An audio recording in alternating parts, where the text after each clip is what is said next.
MedBix webcast is a new kind of healthcare media channel to break the silo mentality and foster interdisciplinary thinking. Our mission is to fill that gap and to create a curiosity through different lenses, tapping the passion that guided the historical figures in medicine and bringing present-day groundbreaking research to the front lines. We interview physicians and leaders in the industry about present-day healthcare challenges on our live programming.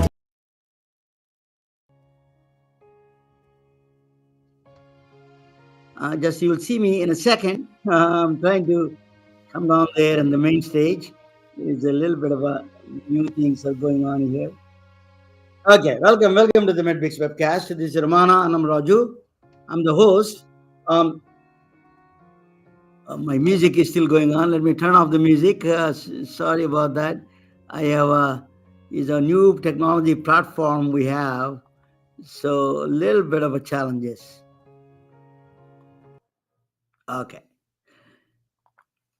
Okay, let me, before Steve Jobs died, he used, what is called, he was reading a book called Autobiography of Yogi. In that book is, Yogi, I don't know the actual factual process, but what he mentions in that book is that Yogi mentions that he met several yogis who lived a long years, like 150, 200 years, that kind of things, if they've been living there a long time. So that is one of the famous books. He was one of his last books. Steve Jobs was reading about the longevity of a book of Yogi, autobiography of a Yogi, is a very runaway bestseller in this country. After that, actually, I came from then I want to tell you a story. It's very interesting for the guests that are coming in. I'm from a smallest village, a remote village in India. It's just corners, very, very small corner of India. The village has a 2,000 population. Right across our village, at the end of the village, we had one yogi. He was in a rotunda. He was locked in a rotunda. It's completely, there is no doors. He has to come out. If he wants to come out, he has to take a ladder from inside and come out. It's a small room. It's just a basic room. It's fascinatingly small room. And then amazingly small room. And there is no air conditioning, nothing there. It's just a place to sit down. And he's in a constant meditative state. Constant meditative state. That surprises, we used to think then there is nothing, water is not good, there is no water, there is a small pump there, but there is no food coming in, food going out, nothing, there is nothing activity going on. We spied on him. In fact, as a kids in high school, we spied on him, nothing is going on. It has always bothered me as a scientist, as a physicist, how can you define medicine and physics and science? How can you live without energy, without taking any food or water? So it's been a long time. It took me 50 years to understand this process. It is possible. When a lot of times the doctors doing the EKG studies, electrocardiogram for the heart, one of the things they did not pay a whole lot of attention is heart rate variability. That heart rate variability, that is some of these people who are into the samadhi, they call meditative state. These are, the heartbeat, blood pressure, digestive system, all of them are autonomic function tests, autonomic systems. That means they go automatically, they do the functions automatic. You don't have to, there is no input from you. The functions are all done automatic. But there are certain people in the world, there are the yogis, that's what they did. They control the autonomic functions. They control the blood pressure. They drop down the blood pressure. They drop down the heart rate. And then the energy consumption of them is extremely minimal. If you take one banana, they can live the whole week, probably. So it is possible. How did you find out? When you did the heart rate variability, they saw actually stunningly some of these things in a meditation. People who practice meditation can control the autonomic functions. That is really peer-reviewed studies are done on this. Emory University in Atlanta, my hometown, then Boston Mass General Hospital. They did a study together. So there is a ample evidence of that autonomic influence is there. The mind influence, mind over matter they call, but it is autonomic functions can be controlled.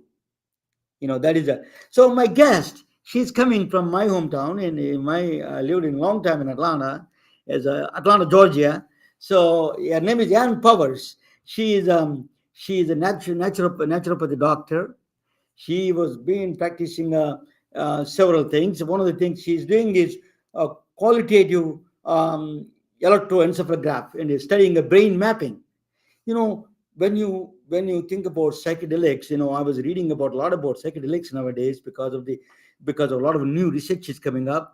They say the regions of the brain talk each other very only when the time when people are on the psychedelics. So that's really, brain is still a very mysterious organ. It's a very complex organ.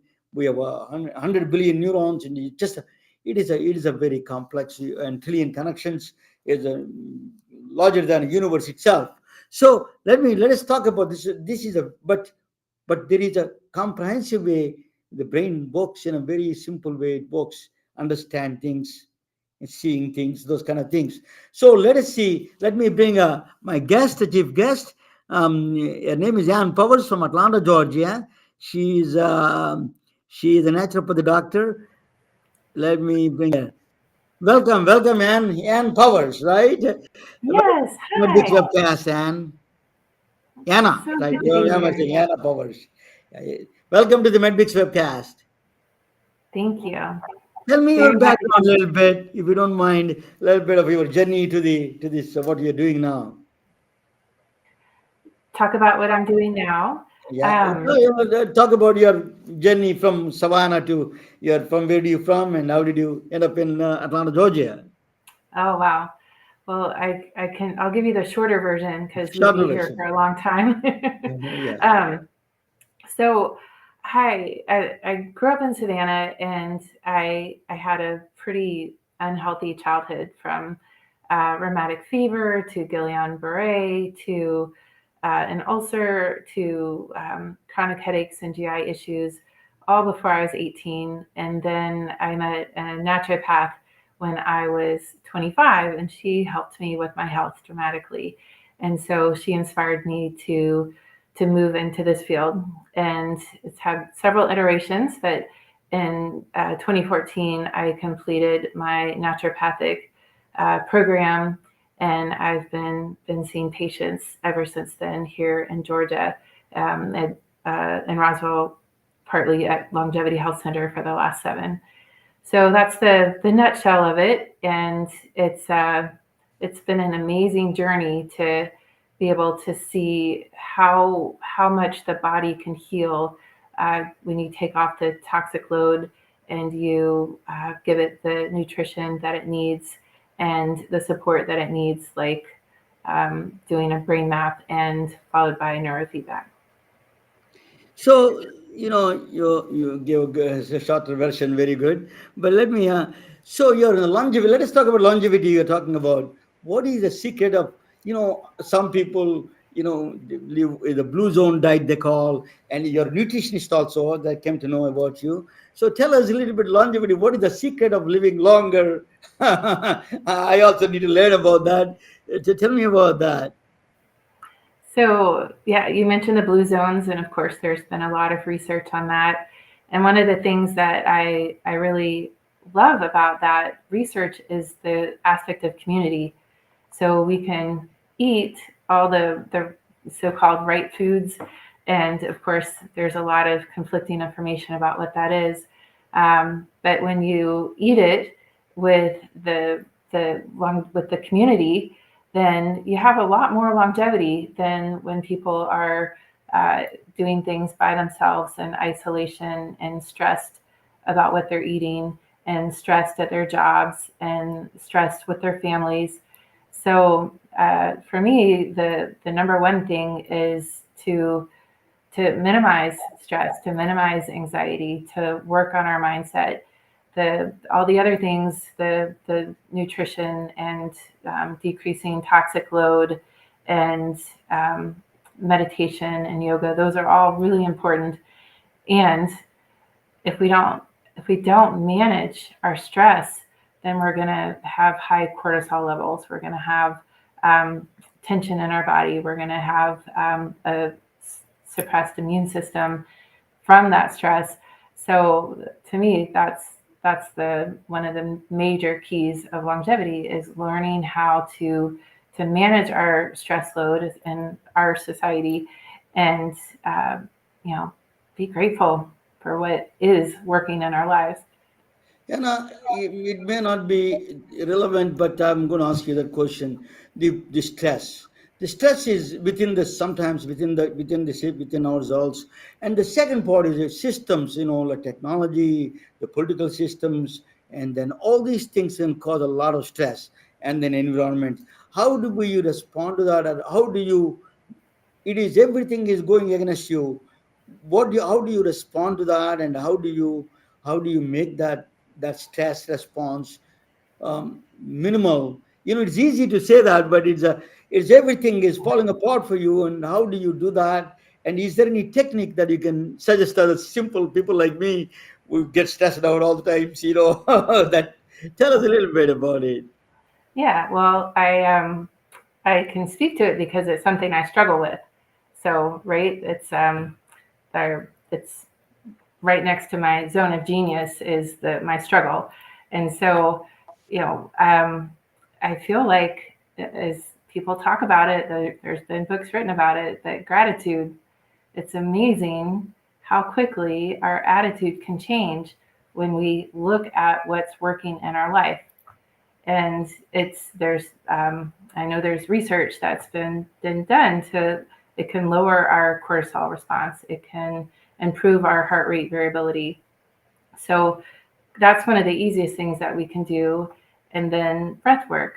There's all different types of breathing that we can do, whether it's the box breathing where you breathe in for 5 breaths, hold for 5 breaths, breathe out for 5 breaths, and hold for 5 breaths, and keep doing that. There's Heart Math from the Heart Math Institute, which is trains you how to improve your heart rate variability. So some of those things require additional tools. You have to buy a device that you put on your ear for the heart rate variability. And, Stress is you know, always. yeah, yeah. So those are, I think, a few things that we can do. And of course, one of the services I provide is qEEG and neurofeedback. And there's certain brainwave patterns that we can see if someone having a stress response. Before you go into that one, if I ask you just extend that talk, yeah, I will talk. Definitely, we talk about that. Before that, minimalistic living. We have saw a lot of greed and a lot of what wants more and more and more and more things are. I think iPhone 8, 9, 10, 11, 12. That is this is a what is this minimal as a society? Can we do this all collectively? Enough is enough. This is too much of a stress for us. It's not solving the problems, it's actually creating problems. As a society, as a collectively, can we, you think that there is a movement that something like that, people like you would be in the future, would be leaders like that happens? You think minimalistic living is going to be in the Mhm. front lines? Absolutely. Yeah.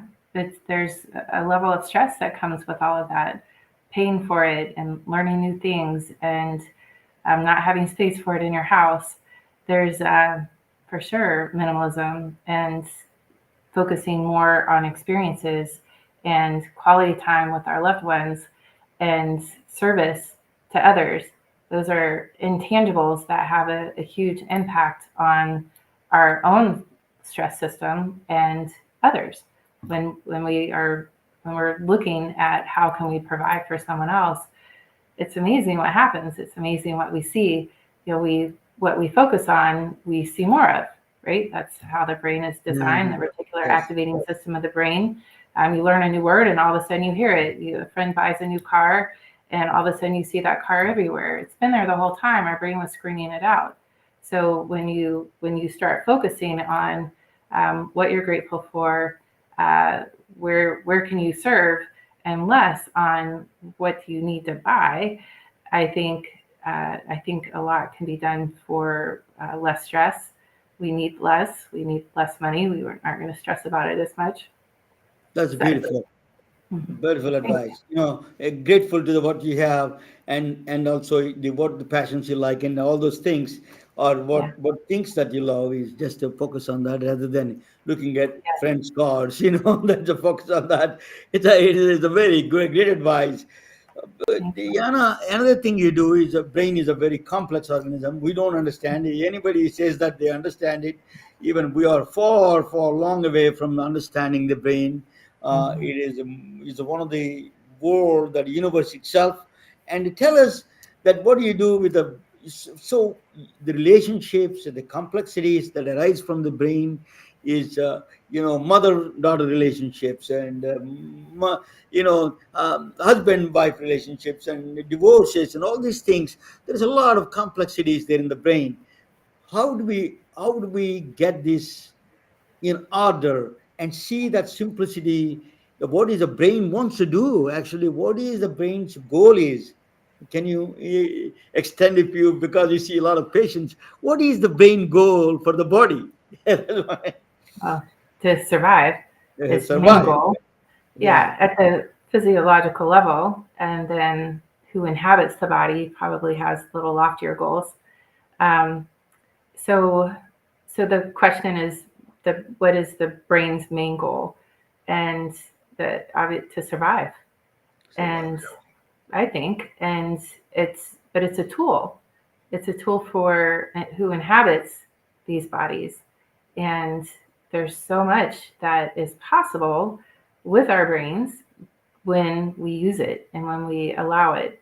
Meaning, you can tap into intuition, you can tap into even, I mean, crazy stuff like remote viewing, and there's research on that. There's a lot of scientific research on that. So the obviously the biggest thing is survival, and then I can't imagine that life, universe, whoever went to all the effort to create these magnificent bodies that can do so many things to just survive. So my belief system is that we are here to expand and to grow and to serve and to make the world a better place. Absolutely. That survival is one of them. I think it is a more bigger purpose. One of them is remote viewing. Actually, I attended in Stanford. There is a remote viewing actually installed by the Defense Department one time, and then he was the author. I met him actually. I had a picture with him, and he wrote a book on the remote viewing. And they were almost 80 to 90% of the time they were correct actually. So it's something about the brain, a lot of telepathy and all these things. My friend is another one, is doing some kind of a telepathy work. She's a scientist, she's an engineer, in fact, in the season. So there's a lot of things going on, and we don't understand the brain understand 100%. There's a mystery there. I think, as you say, that it is a beyond the survival. It is something trying to understand the the beyond consciousness, maybe beyond our lives, what is there. So tell us, how do you what is the patients come to you, what kind of problems they come to you, and how do you address that problem? So they come for all kinds of things, whether it's anxiety, attention, ADD, um, this inability to regulate, um, trouble sleeping, and I mean, just the list goes on. But I would say those are the primary ones for brain map and neurofeedback. And what a brain map does is it looks at the brainwave activities, it looks at the brainwaves, and what we have, since it's been around since the 1960s, and so we now have a database of symptoms and brainwaves. So it's a correlative science. So oftentimes we see certain brainwaves associated with certain symptoms. So, for example, if we see theta brainwave, which is the daydreamy, creative type state. We see that with a lot of musicians and artists. If that is high in the posterior region of the brain, so back here, the parietal and occipital area, then that can often relate to anxiety or poor memory issues. Or if someone has high beta wave, which beta is the fastest wave, we recruit that to learn new things and for concentration. If it's too high in the occipital area, then there's a lot for alpha and beta, both of those, there could be a lot of rumination. So those are just examples of how when we see certain patterns that correspond to the symptoms that they're coming to us for, then that can guide us on what neurofeedback protocol to use. And neurofeedback is a way to um, enhance or inhibit certain brain waves and enhance certain brain waves. So, in that example, with the beta being too high in that occipital area, we would hook sensors or electrodes up to that. We're not putting anything in the brain. We're putting sensors on to measure what's coming off.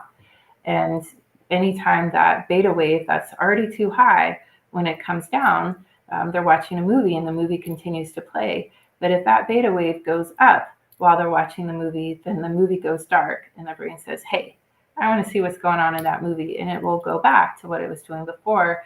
It's an algorithm, so it's not quite that simplistic, but it will, we eventually capture that behavior to where the beta waves become more normalized. It doesn't have to be perfect. It doesn't have to all be in the normal area, but just even a slight shift can have a dramatic impact on someone's experience. So that's when I was talking earlier, that is one of the ways that I was able to help my brain settle, because I definitely was wired to be on the anxious side, and I still am, but how it's managed is much easier because of the tools that I've used with patients, I used on myself. Does that answer your question? Oh, absolutely. I am friends with another doctor. Actually, one of the he was trained in Emory University, where you're at. Is one of the psychiatrist, Arsha Wahab. Dr. Arsha Wahab was is a very good friend of mine. I'm not a client or anything. That is a friend of mine. Mm-hmm. Um, he introduced me neurofeedback. Actually, he mentioned about neurofeedback. It came from the NASA. Actually, he said that the NASA invented this neurofeedback because there is so many tasks there, and then they want to do, the astronauts has to be focused on a single task.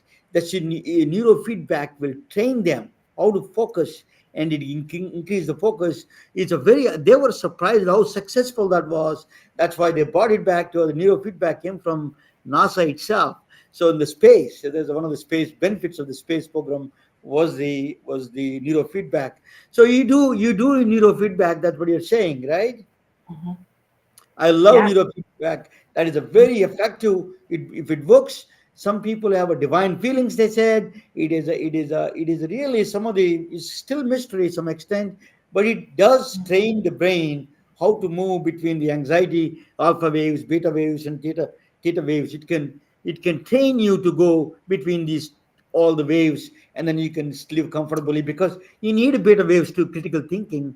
So your thinking is going high, but there are times you need to relax. If you don't relax, you get into anxiety and depression. So brain has to turn into the theta and beta wave, alpha waves.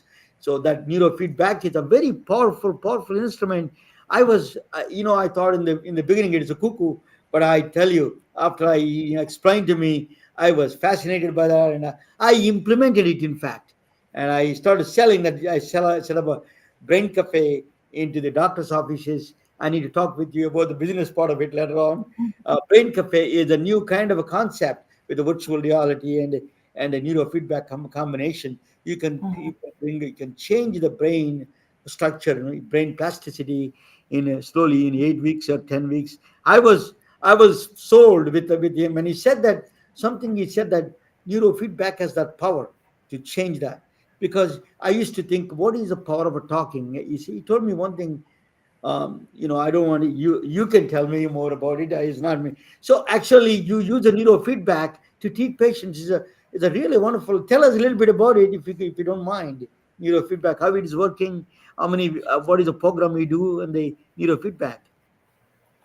So how it works is we're basically setting up a protocol to encourage brainwaves that are too low and inhibit brainwaves that are too high according to our database. So we now have, there's several different databases that are used with thousands of different maps or data in there. So we know what the brain currently looks like, and we know where we want it to be. And so we create a protocol for that corresponds to the brain map and the symptoms that the patient is wanting to address. So we'll take focus as this example. So focus, it depends on the map, but as an example, focus often looks like too little beta in the prefrontal cortex here, and too high of theta, which is that daydreamy creative state. So you have a lot of daydreamy state and not very much concentration focus state. So you could see how that would make it hard to go to school or function in life. And so we hook up electrodes, in this case here, and we inhibit those beta brain waves, and we encourage we inhibit the theta brain waves and encourage the beta brain waves in the prefrontal cortex. And we do that, sessions are typically 30 minutes at a time. And we typically do anywhere from 20 to 40 sessions, up to 60. And each session, we're just taking a little bit of ground. It's not like one session and you're done. But we'll take a little bit of ground, meaning we're looking at the trend. Does the beta go up, and does the theta go down? And if we even just get one time where that happens, that session is considered a success. And so we, over time, we're shifting that ratio of the theta to beta brainwaves, and people will report, wow, I'm able to focus more. I'm able to do my homework without prompting. Or moms will say, oh my gosh, I didn't have to beg my child 10 times to do his homework or her homework. So I think that kind of answers the question of how Absolutely. long, how many sessions. Great. I will validate that for you. In fact, those databases you're talking about is a very strong mathematical background, mathematical and statistical backgrounds there. They have. It is a very Fourier transformation is a very well written, well solid on the solid grounds. These analyses are, because that they are all from a strong mathematics, and they all came from a they came from a very strong mathematical background. So that is really analysis. We, as I was mentioning about you, about that my village in town, EKG took almost 100 years to find out there is something hiding behind that EKGs, which is how they control autonomic functions. And the same thing in EEG, in the brain waves. So a lot of things are hidden. We got these databases, that the brain mapping technology and brain mapping analysis can bring that things. No question about that. I'm a strong believer in that. Mathematics has a lot to contribute. There's databases has a lot to say to these kind of things. And Mhm. and I wanted to ask you one more thing: is if you see a theta wave state, a present achievable state, okay, some calm state, can you is there any way that you have technique that you can repeat that state again? You can induce that state second time, third time, or what are the things that you followed that they calm down? You made them calm down with the neurofeedback, whatever it is. Can you? What are the things you learn to repeat, bring that back, that state? So typically, with when we're doing the sessions, people will report like, oh, I felt better for a few hours after doing the neurofeedback session. And they'll say that for maybe after the fifth session. And then maybe a few sessions later, they'll say, oh, it lasted for a day. And then they'll say it lasted for 2 days. So over time, we're retraining the brain and I believe we're creating new neuronal networks to have that state be more common and more accessible. So eventually, before we're complete, they are staying in that state ongoing unless there's, they need to, if they're in school, they're not going to be zoned out in a meditative state. But overall, like I just completed uh, sessions with a man in his 60s, and we were doing it for anxiety and uh, just being more irritable. And he was like, "Yeah, I feel like my old laid back self again." So it's not temporary. Over time, if we once somebody is maintaining that state and they say, "Yeah, I've since the last session, I've been calmer, I've been less anxious, I've been able less irritable," then we just need to do 10 sessions to lock that in, and then they're done. Unless there's some traumatic event, physical or emotional, then that's their new state. So they don't have to. There's no tune-ups, or uh, it doesn't go away. As far as I've been doing this for since 2008, and no one's called me and said, "Oh my gosh, all my neurofeedback trainings, but come undone." And I'm pretty accessible to find. So did I answer your question? Yeah, you did answer it very well. Actually, you're doing very great job. Let me ask you. Let me talk about subject now. So, I'm going to extend it. This is actually my present. I do a presentation. After that, I come back and ask you how do you that they can reach you. But here is a presentation about the previous guest, Dr. John Huff, is supposed to be there. He's an emergency room doctor. I prepared for that little bit of how the hospitals and the doctors' conflicts are, and how do you solve through the quantum computers. I'm going to talk about that for 20 minutes. But that the thing is that Dr. Ruff called me, actually apologized that he was confused about the dates and times. But say anyway, that's fine. I have a wonderful guest now, Anna Powers. She did really educated us quite a bit about the brain. So I'm going to present the topic about and also she likes quantum physics. So this is going to be interesting topic for her. And Anna Powers from Atlanta, Georgia, my hometown. So I'm going to talk about I don't know, the computer is extremely slow. It is okay. There is a world in the hospitals. They call the in a hospital suits versus scrubs. Because management versus, basically they're talking about management versus doctors. Doctors have complaints. They complain. They think inefficiencies in the management, but there is some hidden complexity there that the people don't understand, the hidden complexity. I'm going to explain that hidden complexity. Even the management cannot do. Is the defense. I have Optima CEO. Everybody was attacking him. Wayne Decker, not the present CEO. Previous CEO. His name is Wayne Decker. Dr. Decker. He's a doctor actually. Everybody's attacking him. How bad these CEOs are and all those things. Then I defended him. He has given a system, and he needs to be worked within that constraints, and he can do certain things, and being put them as a villains always is not a good idea. So this is a little bit tells you why there is a complexity in the system. So it starts with for example, I will start with the example of this my this is so slow. This is something going on at the computer. um, just a minute. I went too far. That is a second. I need to move on to some other place to do the podcast. But anyway, again, is just, yeah. It is a Coco Chanel loves pearls, right? Coco Chanel loved pearls, and what she did was, uh, why there is a lot of things going on there. I don't know a little bit, but Coco Chanel loved pearls. So that's why I'm talking about pearls. Is how the complexity involved in the pearls. I'm going to tell you a little bit about it. So if you do- she goes to a party, and then there's pearls, and you drop in the jewelry box.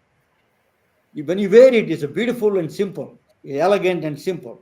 And when you drop in the jewelry box, the complexity comes out, because if you drop for 1 billion years every day, same You cannot repeat that pattern again.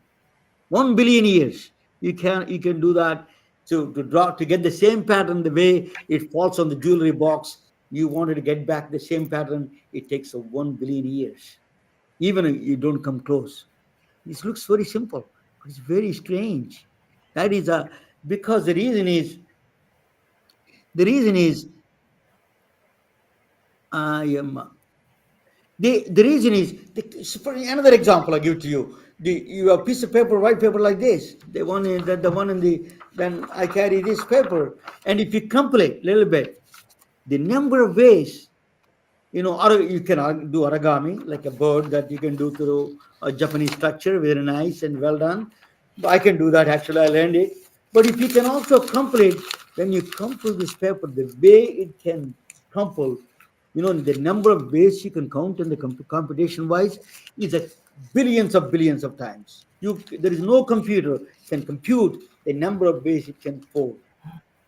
That is, no fastest computer can come close to that. So, so why I'm talking about all these Coco Chanel and piece of papers? The reason is healthcare is a complex. Healthcare logistics are very complex things.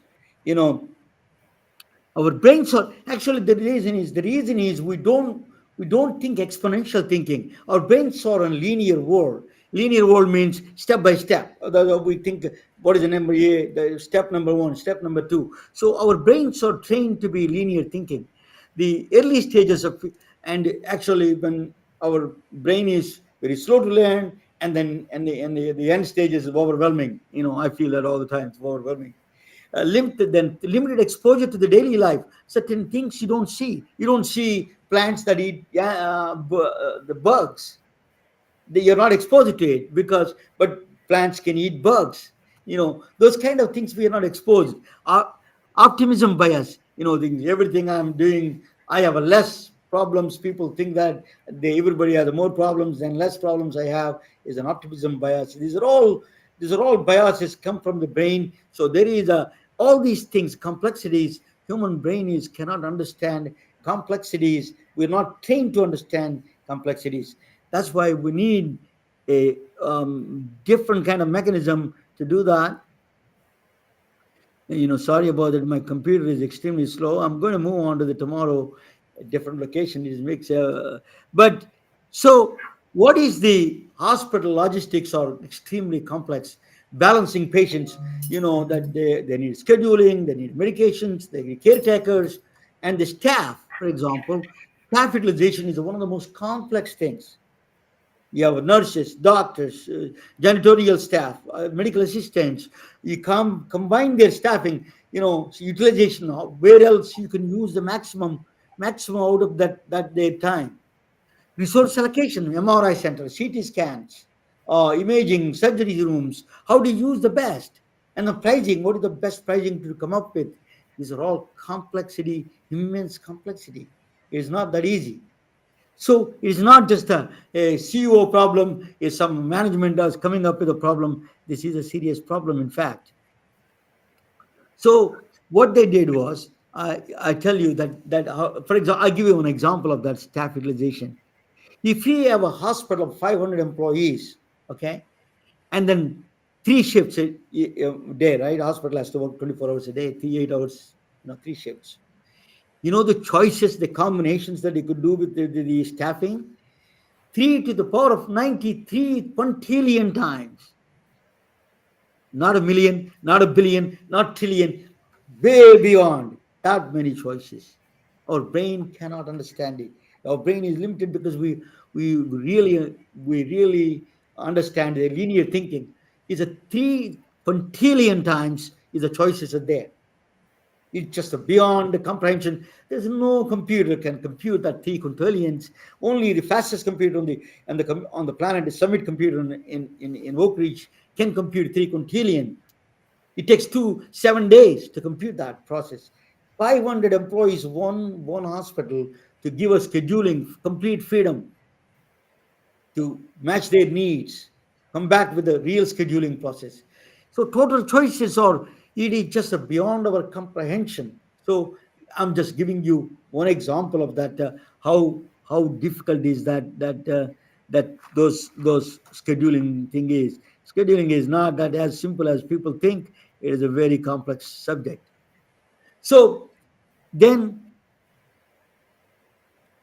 I gave you just the 500 employees. Yeah, there's actually I competed with a chat GPT. You guys are interested in a AI guys. You check it out, that number. That is absolutely true. They said that is a so much chat GPT said that beyond comprehension, there's no computer can do it.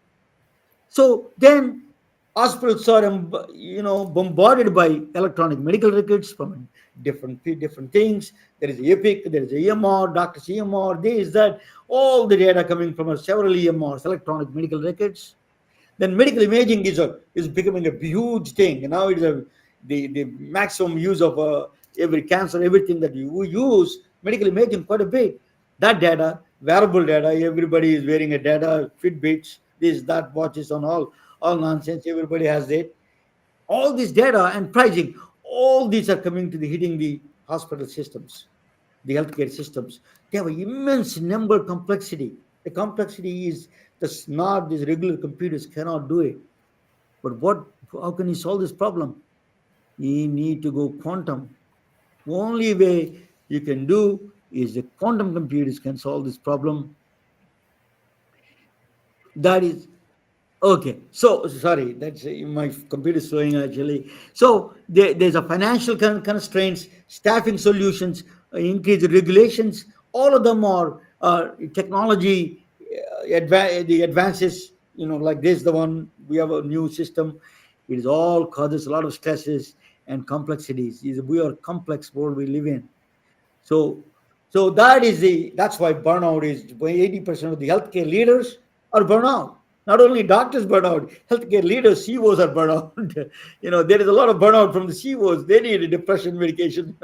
So everybody is going through this tremendous pressure. But what is the solution for this? Actually, I came much fast. I went too far.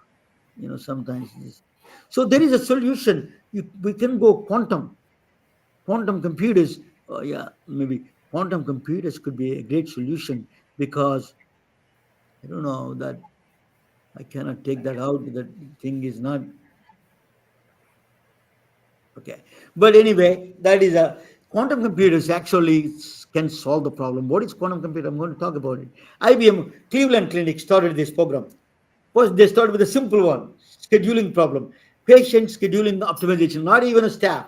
They're not worried. Patient, what are the things that you could do with the quantum computers? You can optimize the scheduling. You need somebody needs to come to ride, come home, and then get the appointment, go and pick up the medications, go home. Are they doing all the scheduling for the patient itself? You need a quantum computer. So Cleveland Clinic they made a partnership with the IBM quantum computers. They use a very powerful chip. It's a qubit, and I will explain to you what is a quantum computer is. Just a, just a layman explanation. I'm going to give it to you guys. People who a lot of doctors ask me what is a quantum computers are. So Cleveland Clinic started already optimization of the patient's very small problem they're trying to address with the quantum computers. So what is I'm going to give you a very simple way to explain the quantum computers. If you have a maze and there is a cheese in the end, and there is a mouse that what it does to find a cheese, it goes to the first step and then hit the wall, come back, keep on trying all the step by step, one by one. It does right. That's a by the time it will find the eventually it find the cheese. So go through the trial and error and hit the walls, come back and go again. She will eventually find the cheese. That's a classical way of doing things. We all linear what we do. That's a linear classical computer thinking. The classical computers do that part. They keep on trying things. Quantum is changes entirely different. You don't even know. We don't even know understand it 100% of the way it does. So this mouse becomes a ghost. It not only a ghost, it becomes a several ghosts. It is all the ghosts become all possible paths. It takes all possible paths at once and then find the cheese. Could come back in time and fix the shortest distance to the cheese. So the mouses become a ghost mouses, and they become all possible paths, every possible path, every all million trillion possible paths the tribe wants. Don't have to go step by step, and then they achieve the see the cheese, and that is a quantum system. That is what is the quantum system is. Is in layman terms I'm explaining, is not, I don't want to go into so, but that is what the difference between the classical and the quantum system is. So yeah, okay. So there are two things that when anybody says quantum computer, quantum system, we need to remember these two things they're talking about. When they say quantum, these two things are very important to understand. Superposition. Superposition is superposition is a Indian mythology. I'm from India. In Hindu religion, the Lord Shiva is a both man and woman same time. it's, it's a very combined view. We pray that he is a man and woman same time. So you have a system like the ball is a blue and red same time. It just is not a counterintuitive thought, but it is what it is. Entanglement is comes out of the entanglement is the main thing actually. Superposition comes out of it, but entanglement is like two twin sisters. They're separated from a long distance, and they feel each other sometimes. It's not a real, but I'm giving you that somebody feels pain in the stomach, the other girl feels this thing. The twins can feel that. Remote viewing, Yana Powers is talking about, that kind of influence is there. Entanglement is two, see, in the particles, whether it's real in the human size level, but in the particle level, they're all true. There's two things that happens in the particle levels or micro level, superposition and entanglement. These are the two characteristics of the quantum physics. So you have to, these are, when anybody says quantum, that means superposition. They're talking about entanglement. These are two things. Now I'm going to explain the superposition a little bit more closely. It is a little tricky. A lot of people think misunderstand. Entanglement is like, entanglement is two sisters that say two twins. They're separated from each other, but they feel each other. Not only they're separated by one city or by other city. Particles can go billions of miles. They can feel each other. So one particle is here up and spin, the other particle is spin down. They without communicating. There's no known communication. We know they influence each other. That is called a quantum entanglement. They can be billion miles apart on the process. So that is a quantum entanglement, and the so it's very slow, and sorry about that. I'm in the Silicon Valley Technology, Silicon Valley Center. We have to really. I'm going to talk with the management about it, and otherwise I got to get my own system here. Okay. So I'm going to give you an example of superposition. What is it, that quantum? One of the characteristics of the superposition, very simple terms. You have a child. He takes your dad's shoes and then put in your mom's shoes and put in the one box, and then you put the other shoe in another box, right? Just a child's play. So this is a superposition is that is this is a if you open the box number one, box number two, there's two shoes. The left shoe is in the you put a different randomly. You put a one shoe in the one box, one shoe in the other box. That's very simple process.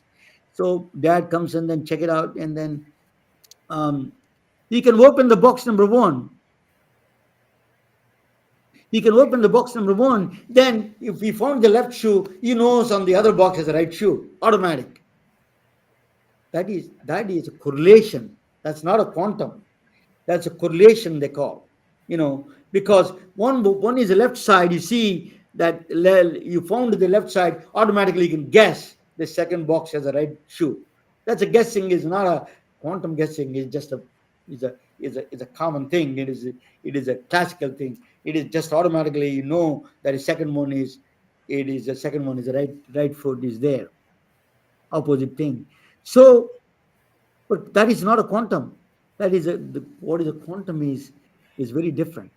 I'm going to explain to you that is a quantum is. Okay.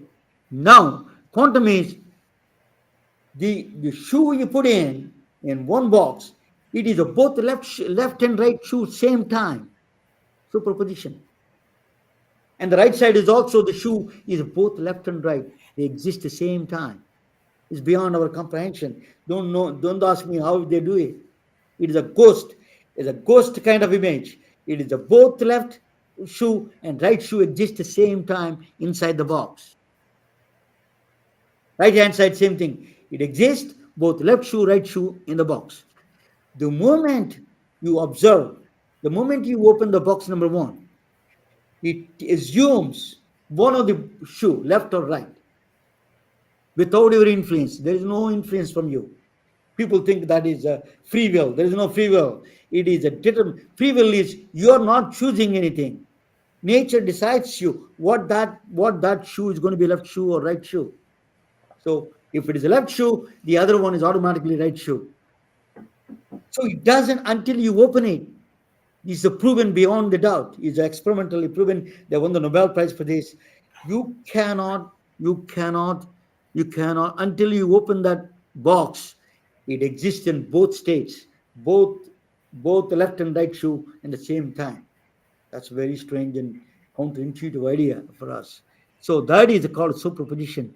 So all the quantum particles, all the particles exist in that position, in all positions at the same time. So that is the you have no influence on that one. So that is a superposition. Then let me go to the next one. So quantum so you understand the superposition is it is a one, it is automatically one assumes left or right shoe without influence of yours. You're not putting there. Is nature picks up one of the shoes, left side or right side. Not a kid, not anybody. Nature tells us that is that's a strange about the reality of this quantum physics. That is where strangeness comes there. So that is superposition. Entanglement is, I'm going to talk about a little bit about, so that's called Schrodinger's cat.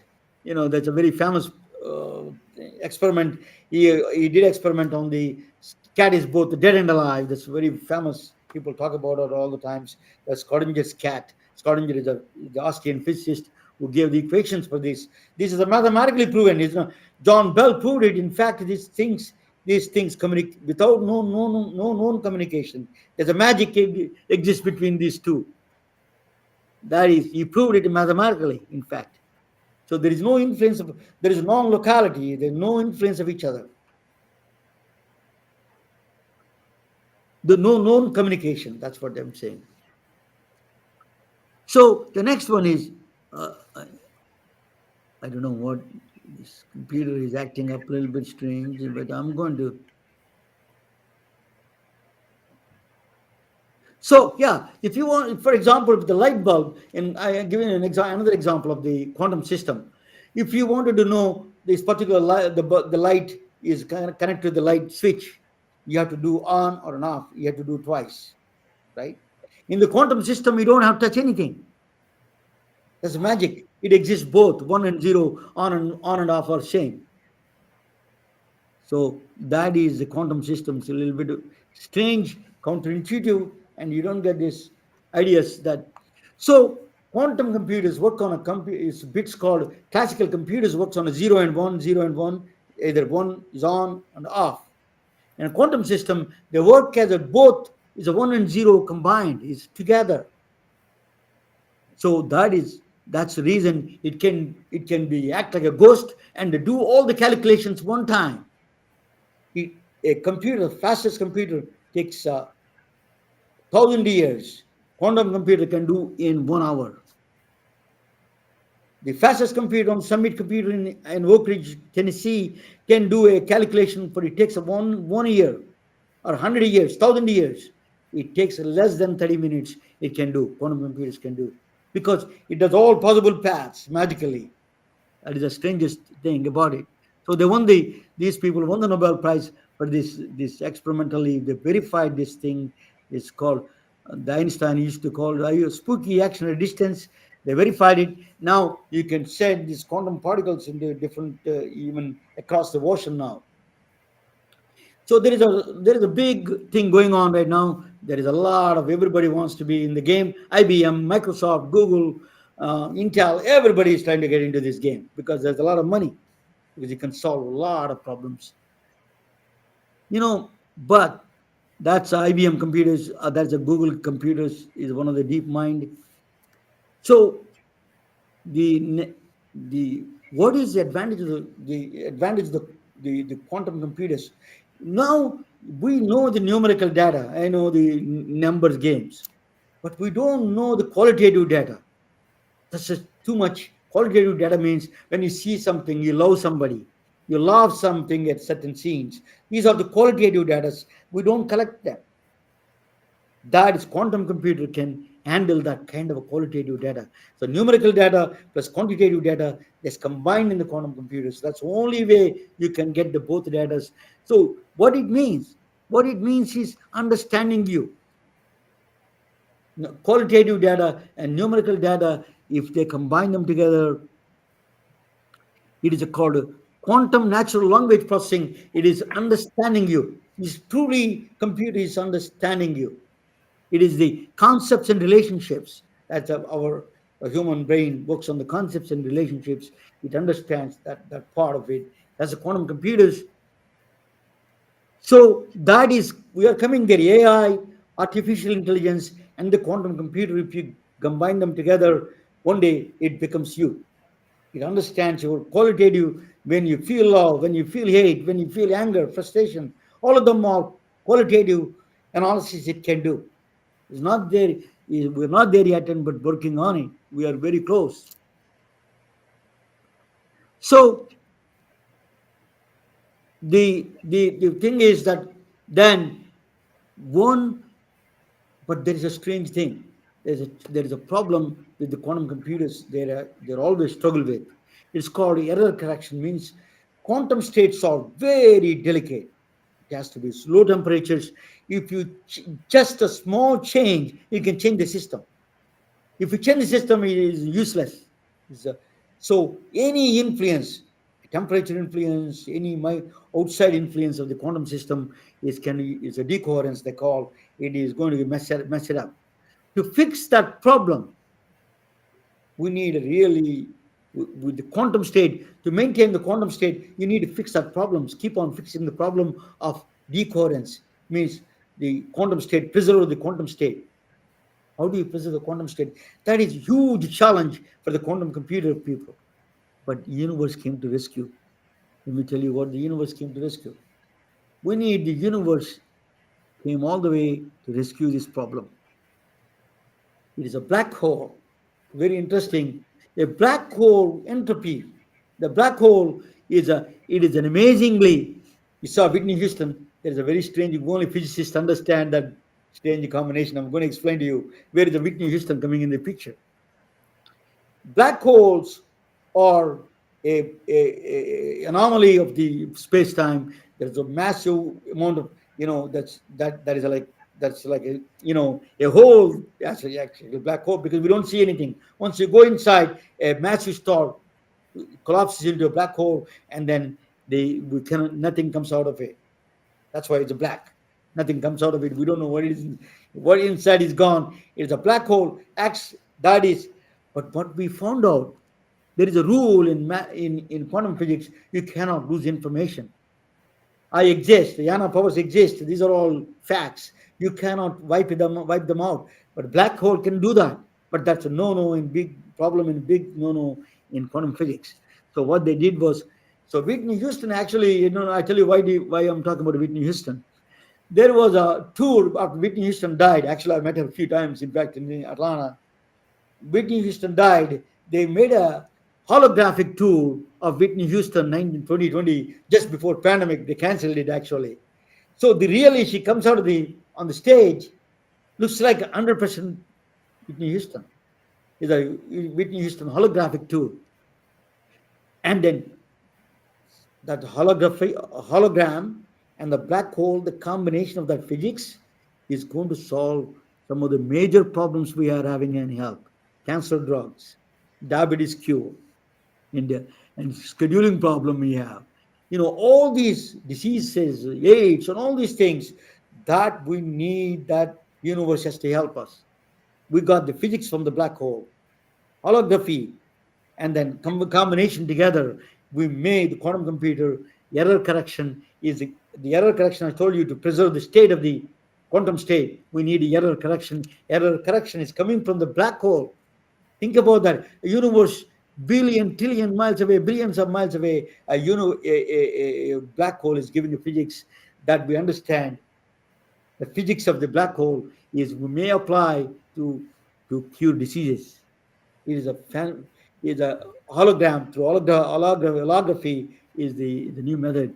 So this is this we all connects all together. Universe has a very power way of connecting all of them. Quantum computers, our health, doctors, all of them complexities.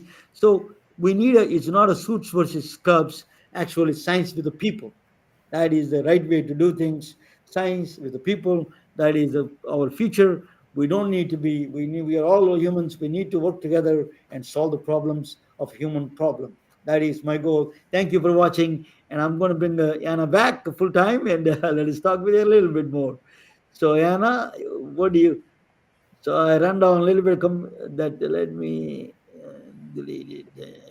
Let me. I don't know how it works. Okay, let me bring this.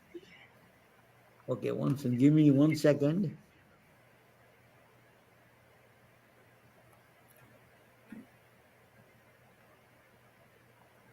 Yeah, I need to. Yeah, this is one. I have to hide it. They come. Okay. Yeah, now what do you think of it, Anna? It's just very different one. I presented it, right? Yeah. I loved it. I loved how you were able to tie it all together.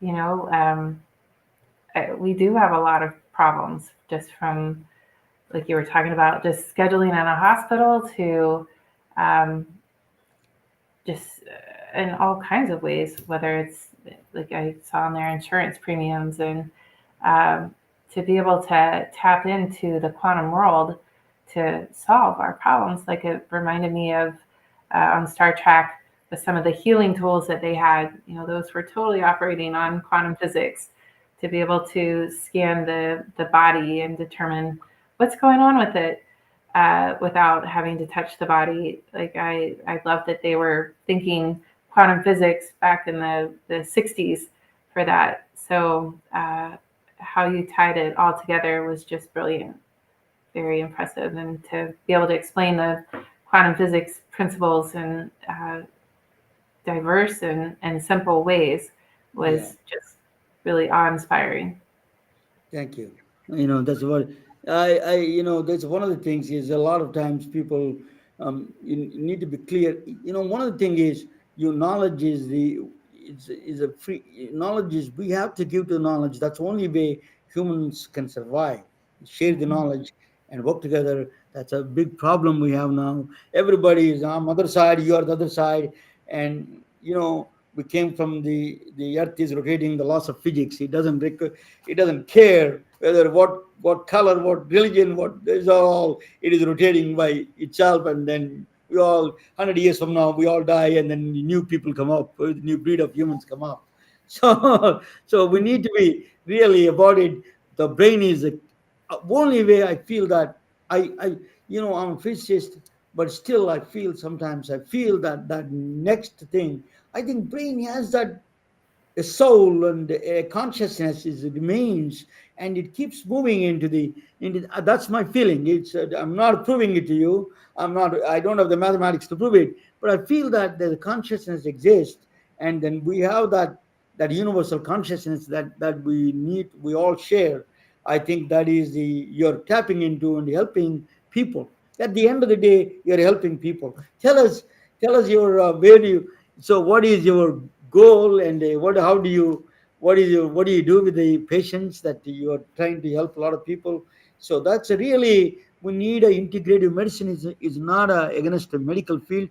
They should not be. And it is a complementary medicine. It's not a it's a complementary. You can do all together. It doesn't need to be go against the traditional medicine or for the traditional medicine. They should not do either. That's one thing American Medical Association, they have done for a long time, and they paid a price. So they need to be understanding humans a little bit better, because that they're advocating the people, not the pharmaceutical companies, not the device companies. They need to advocate people, advocacy of people. That's a doc. The doctors should be advocacy. They advocate. They are the true advocates of the patients. So you're talking about patients' health.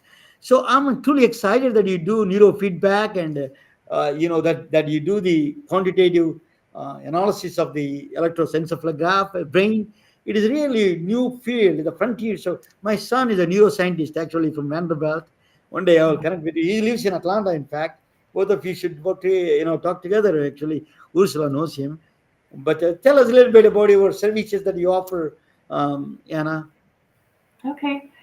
Um, just as you were speaking about what doctors provide and what healers provide, we provide the vision of what's possible for our patients, right? We provide the tools to help them get from where they are, a state of dis-ease, to ideally health in some way. And that to me is kind of the Schrodinger's cat. In a way, you have a sick patient and a healthy patient. And for me, I visualize and I hold that space for every patient to be healthy. I see them healthy. I treat them as if they are healthy, that they're symptom free. Um, and I feel like that gives them hope. I try to give them examples of people who have already overcome what they're trying to overcome. So I read and I am aware. I mean, it's not necessarily people I've met personally, but a lot of people share their journeys now through books and podcasts. So I try to share that. And then you asked me, how do I help people day to day? Correctly? That was the Yeah, question? what is it? Yeah, that's basically, yeah. Your website is longevityhealth.com, right? That is Yes. where people can reach you. Yes. So there we provide a lot of services.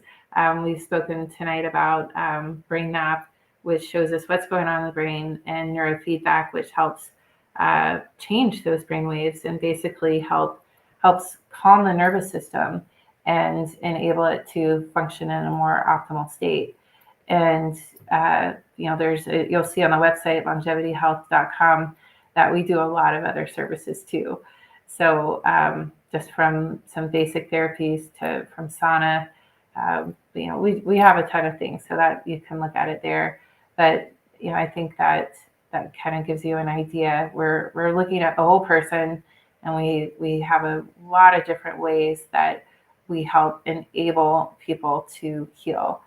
And it's whether it's through neurofeedback or nutrition or supplements or homeopathics or infrared sauna or fit baths or acupuncture and thermography. We do a lot of things there. It's a great healing center. We've been around. The clinic was started 45 years ago, and it was just recently transferred to the original owner's daughters. So it's a new generation to create even more health, and we are able to work with people from all over the country. So even if you don't live in Atlanta, you can call and talk about what you're dealing with, and we can see if we can help or at least point you in the right direction. Impressive, Anna. Thank you for coming in the last minute. You accommodated for me. Thank you so much. I'm truly honored and privileged to have you. It's wonderful to talk with you. It is actually, so I wanted to ask you last question. What do you do? How do you relax? What do you do for relaxation? You go to the Blue Ridge Mountains? What do you do go to relax? Yeah, that's funny. It's funny because it's like, I really love what I do. Like it's my passion, it's my hobby. So I love to, like, if I'm going to sit down and read a book, it's going to be about my field. If I go to a lot of weekend workshops. But of course, I love spending time with my husband and my dog, and we go on fun dates, and go around Georgia to look at new things, new sites. Um, Being with friends and family is really what feeds my soul as well. And so my parents are in their 80s or close to 80s, and so I try to spend as much time with them as well, because to me every moment with them is just a treasure, and I'm not going to take that for granted. Uh, so kind of simple. I don't play pickleball or those types of things. I make sure to I go to meditations with friends and things like that. But Don't- it's kind of boring life. It's not a boring life, but don't forget to go and visit Ghost Hotel in Savannah, Georgia, where you're from. Thank you. Thank you, Anna. Thank you, Anna Powers. Anna Powers. She's a naturopathy doctor. She's a wonderful. She gave us a very rundown of both the brain and everything. Thank you all. Thank you for joining. Good night. Thank you. Good night. Telling their stories through our patented designs that can be worn on scrubs, t-shirts, printed on conference bags, and endless other promotional materials. Daily Wear for Medicine is the first ever of its kind to create curiosity in medicine through visual art. We at MedBricks are celebrating unsung heroes of the past who made enormous contributions to the field of medicine through our unique campaign called Daily Wear for Medicine. You can wear it, carry it, and give it.